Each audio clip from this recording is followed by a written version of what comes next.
everybody, welcome to part 3 of train problems. So in this video, I'm going to teach you how to find the time taken when two trains are moving in the same direction or if they are moving in the opposite direction. So without wasting time, let's see each scenario with an example.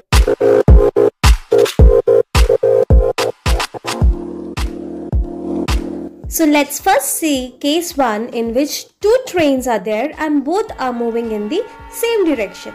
So suppose there are two trains, let it be train A and train B, and both are in parallel tracks moving in the same direction and it has to cross a pole. Then we have to find what will be the time taken to cross the pole. We know that the formula for time is equal to distance by speed. So we don't know what has to be substituted in the place of distance and speed. That we will check after seeing this scenario. So as discussed already, this is train A and the second one is train B. So both the trains will have its own length, that is they both won't be of same length. So let us suppose the lengths to be L1 in case of train A and L2 in case of train B. And we also know that both the trains will have its own speed. So let us suppose the speed of train A to be V1 and the speed of train B to be U1. So now let's see what will be the formula, what are the values to be substituted. So let's see how the train moves and how it crosses the pole.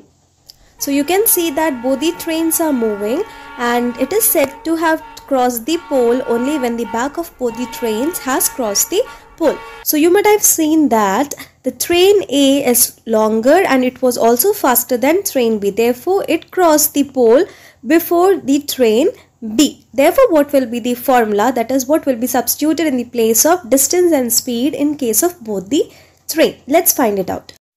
So initially the train was over here and they both have their own length. Therefore, distance will be nothing but the addition of both the length. That is, say L1 plus L2. Now if we consider speed, we all might have traveled by train and we might have noticed that when two trains are traveling in the same direction with same speed or almost same speed, we feel as if the trains are not moving, that is, they are at rest. Okay, so this is one condition, and the other situation is when both the trains are traveling with different speed, and if I am traveling in one train with a speed of 20 kilometers per hour and the other train which is moving in the same direction in the parallel track has a speed of 40 kilometers per hour, but still I'll feel as if the parallel train is moving with a lesser speed. This is because of relative velocity. That is, the speeds will be dependent on each other. So in case of trains moving in the same direction, the velocities will always be subtracted. So in this case, the train A has the velocity V1 and train B has U1. Therefore, we will write in place of speed as V1 minus U1. Therefore, the formula will be time is equal to L1 plus L2 by V1 minus U1. So if the question is, there are two trains of length 130 meters and 140 meters and they are moving with a speed of 68 kilometers per hour and 50 kilometers per hour in the same direction, and we have to find the time that is taken for both the train to cross a pole. So we know that it is given over here, that is they are moving in the same direction. Therefore, the formula is we have to find the time. Therefore, time is equal to distance by speed. And we know that both the trains are moving in the same direction. Therefore, distance will be what? We have two trains. So, in both the cases, we will add up the distance, that is the length of the train. And when they are moving in the same direction, we will subtract the speeds. Correct? That is the greater minus the smaller. We will subtract the relative theory. So, here we have to find the distance, we have to find the speed, and then we have to substitute it in the formula. So L1 plus L2, we know that it is given distance is equal to, so L1, the length of the first train is 130 plus the length of the second train is 140. Therefore, on adding both are in meters. Therefore, on adding both, we get it as 270 meters. Correct? This is the distance when both are traveling in the same direction. Next, in case of speed, we have to subtract both. That is, we have 68 kilometers per hour and we have 50 kilometers per hour. So on subtracting, we will get 68 minus 50 is 18 kilometers per hour. So here we can see that this value, the unit given is in kilometers per second and our distance is in meters. Therefore, we have to convert the kilometers per hour to meters per second, for which we will multiply it with 5 by 18. 18 gets cancelled, which give you 5 meters per second. Therefore, the speed that we get is 5 meters per second.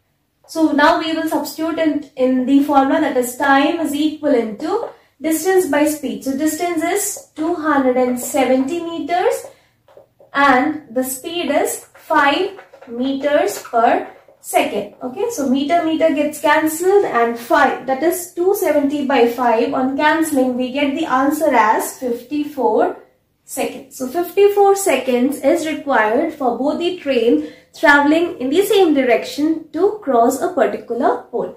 Next, we have case 2 in which both the trains are moving in the opposite direction. So the formula we know, it is time is equal to distance by speed. So let's see how to substitute it.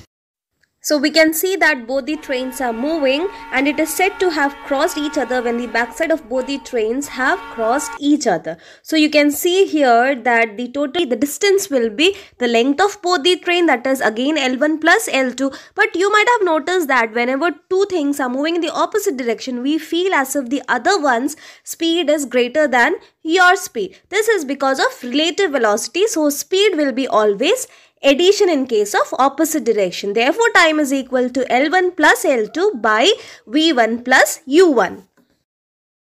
So let us see a question, that is, they have given there are two trains of length 150 meters and 170 meters moving with a speed of 40 kilometers per hour and 32 kilometers per hour in the opposite direction. We have to find the time taken for both the trains to cross each other. Okay, the question is very clear. It is given that they are moving in the opposite direction. Therefore, our formula is, we have to find the time. Therefore, time is equal to distance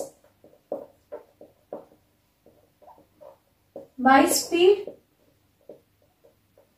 So here, because there are two trains, we know that for distance, we will add the length of both the train. Therefore, if it is L1 and L2, we will add it up. And for opposite direction, the relative speed or the relative velocity is what? V1 plus U1. Correct? That is, we will add up the speed of both the trains. So, first we will find the speed and then the distance. We can see that the speed we have to add and the distance also we have to add. Therefore, if distance, I'll write it as distance is equal to 150 plus 170, which is adding, we'll get 320 meters, both are in meter, and our speed is equal to, we have to add both, that is 40 plus 32, which is 72 kilometers per hour. See here that the distance is given in meters and our speed is in kilometers per hour. Therefore, we will convert the kilometers per hour to meters per second. We have already discussed this in the part 1. Do check the link.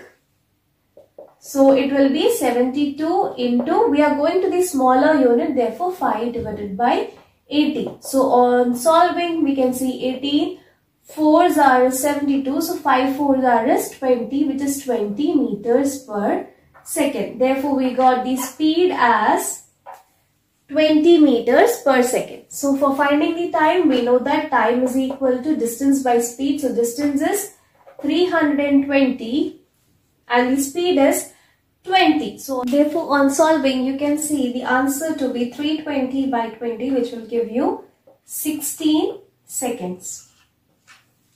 See, it was so easy. If you know the formula and how to substitute the values, it is very easy. So with this third part, we have completed the topic of train problems in time, speed and distance. So I hope the concept as well as the questions were clear for each one of you. If not, please do mention in the comment box below. So I'll meet you up in the next video with a new chapter of quantitative aptitude. Until then, it's bye from Reena.